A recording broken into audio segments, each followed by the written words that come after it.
impression de voyage. Elle m'apparut, rasant l'eau, dans le sillage du vaisseau. C'était le soir. Elle était belle. J'avais 20 ans depuis un jour.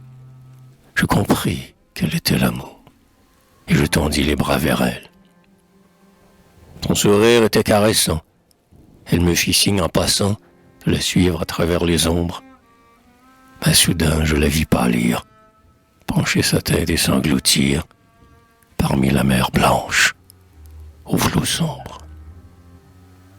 4 ans plus tard, sous d'autres cieux, là de traîner, silencieux, mon cœur et ses veines alarmes, un matin je la reconnus, sortant des flots comme Vénus, et riant à travers des larmes.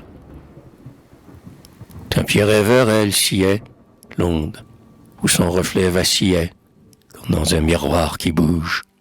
« Ton nom ?» fis-je.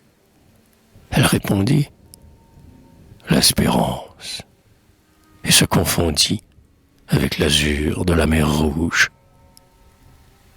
Plus tard encore, errant toujours, plus là, plus seul qu'au premier jour, je la retrouvai sur ma route. Mais son front, quoique jeune encore, semblait triste jusqu'à la mort et portait les traces du doute. Elle rit d'un rire nerveux en secouant de ses cheveux je ne sais quelle fleur d'éclose.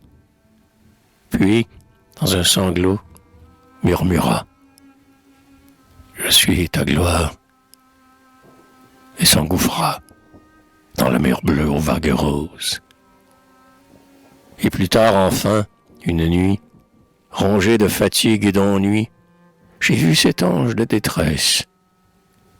Mais là, pour la dernière fois, j'entendis sa mourante voix qui me dit « Je tais ta jeunesse ». L'eau la berçait comme un beau lit. Sur sa gorge aux tons apâlis, du sang se mêlait à l'ivoire. Et je vis celle que j'aimais s'enfoncer morte et pour jamais sous les flots verts de la mer Noire.